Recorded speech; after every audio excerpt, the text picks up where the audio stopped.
The Germans were afraid. They had pit signals saying, "Stay away from Nuvolari."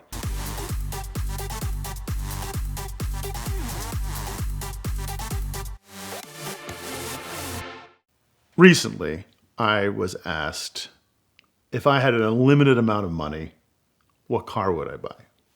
And I think every automotive guy gets this question, like, what is the ultimate car? Or if you could have one car in your garage, but if I had an unlimited amount of money or I had access to any car on the planet, I thought long and hard, and I came up with a 1935 Alfa Romeo P3 Tippo B. And it's not just that car. It's a specific chassis and what it accomplished. So I'm going to tell you about that car and who drove it. And who drove it is a personal hero of mine, especially after reading about his exploits. Now, I was really a historian for post-war things. And when I heard about this, that's when I started diving into pre-war. And that's when you found about real men. And the realest man of that time was Tazio Nouvellari. And he came from Italy. He was from Mantua. He's the one in 1935 who single-handedly defeated the Nazis. The cars back then, no seatbelts, no power steering, no nothing. I mean, if you have to go look at one of these old Grand Prix cars to understand how rudimentary they are. They make modern go-karts look fancy. There's nothing to them. 1935, the German Grand Prix was a big, big prize. The Germans had set it up kind of like they did in the 36 Olympics. It was going to be an event to prove that the master race were the master race, that we are going to win everything. And leading up to that, the Nazi Party had given both Auto Union and Mercedes 250,000 Deutschmarks extra, just to make sure the cars were state-of-the-art. And Tazio is now running with Alfa Romeo. The team's being run by Ferrari. And he's in a car in this old Alfa Romeo P3 that's 3 years old and functionally outdated. It's got a supercharged straight 8, but it's putting out about 275 horsepower. Its top speed is about 150 miles per hour, which sounds impressive, especially for back then. But the Germans had come up with these two cars, the Mercedes W25, which had a straight 8 supercharged, but had fully independent suspension. It was state of the art. It made everything else look like a horse cart. It had 375 plus horsepower, 170 to 180 mile an hour top speed. And then its counterpart was the really radical Auto Unions, the Tippo Bs for this race. And they were a rear-engine V16 supercharged, close to 400 horsepower, again, almost 180 mile an hour top speed. The driver, then a 50-gallon fuel tank, and then a V16, designed by no other than Ferdinand Porsche. So the Mercedes were dubbed the Silver Arrows, a name that goes on to this day. The Auto Unions were called the Silver Fishes, which name didn't really catch on. So the silver cars, there were 5 Mercedes and 4 Auto Unions brought to this race, obviously there to just crush it. They wanted a German car with a German driver to win the German Grand Prix. Rumor was that the Führer was going to show up for the race. So the spectators were anywhere between 200,000 to 300,000 people were in the Nuremberg Ring. Now, a lot of people know about the Nuremberg Ring, but it's good to kind of remind you that this is a track with 174 turns. At that time, it was over 14 miles long. It had 1,000 feet of elevation change. That Jackie Stewart in the 70s called it the green hell. There's no barricades, there's nothing. It is just trees and track. It is terrifying, especially in a car of this period at the speeds they were going in.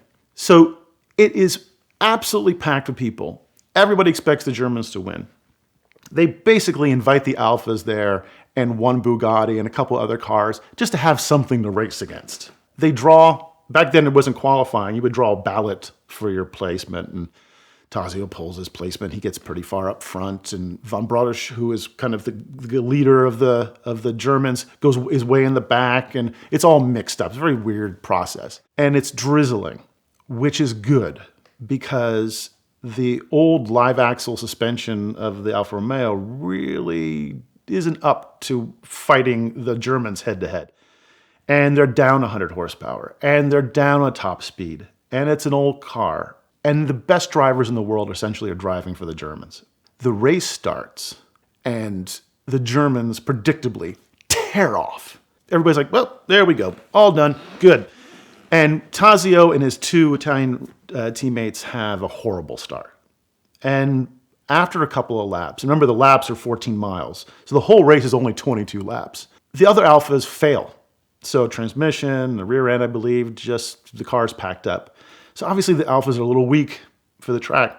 No one told Tazio Nouvellari. He only had one speed, and it was like flat out, and he had a driving style which no one else had, which helped him, especially in the rain, especially at this track.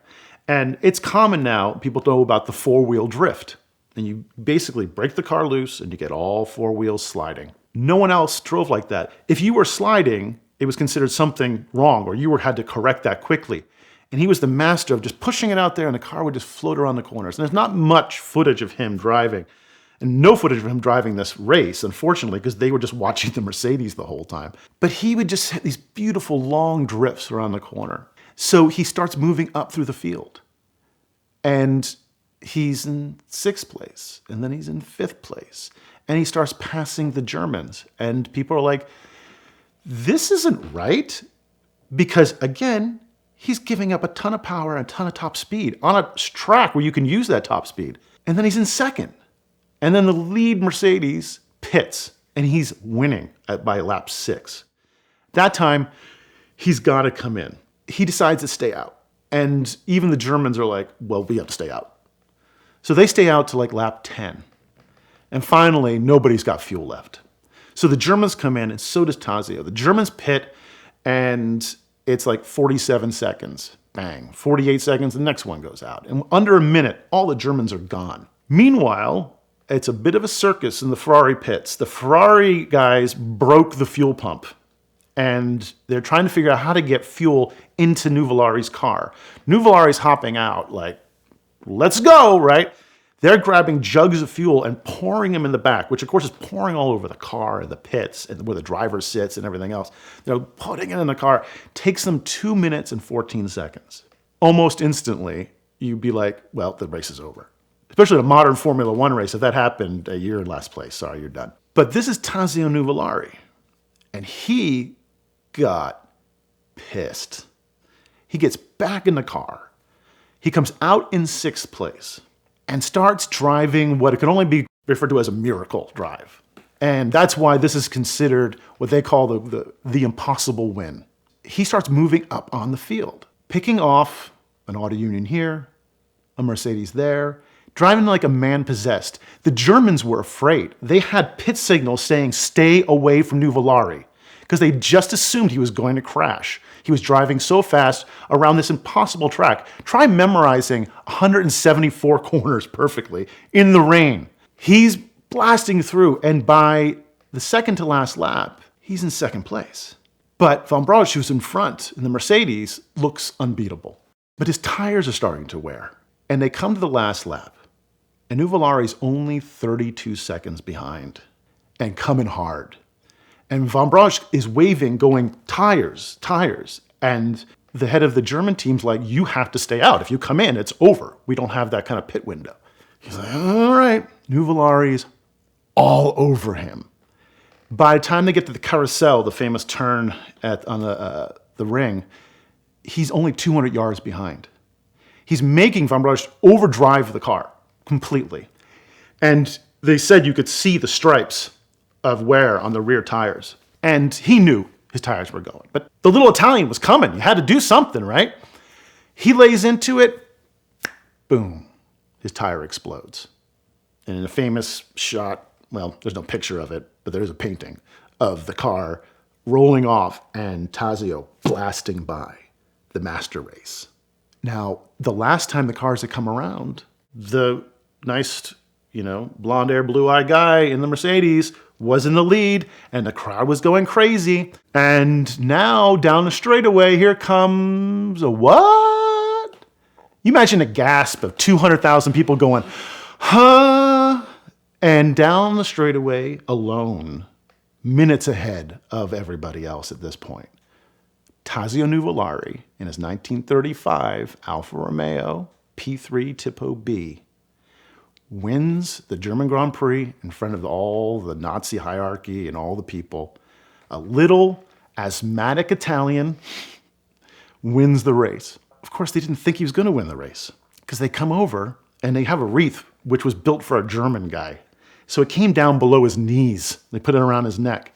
Then the other thing is, they only had the German national anthem on a record to play at the end because nobody else was going to win. Conveniently, Tazio always traveled with the Marseillaise, the national anthem of Italy, and brings out his own record and gives it to them and goes, there you go. So over the crowd washes the Italian national anthem, and the heads are about to roll everywhere in Germany over this defeat. And it was probably the greatest drive in automotive history. If you look at the difficulty and the odds and the machinery and everything. Now, obviously at VINwiki, we love all of our sponsors, but first amongst equals would certainly be AutoTempest. Not only have they supported the channel for the last 3 years, but they've made some of our favorite projects possible, like Car Trek. It is honestly the first place that I look when I'm going to look for my next car, so these days that's about every morning. So we love AutoTempest, and it does make it easier than ever to find your dream car. They compile all the major listings from all the major sites into one easy search. Their motto is all the cars, one search, and it certainly is a great tool for that. So be sure to check them out at the link in the description below and thank them for their continued support of VINwiki.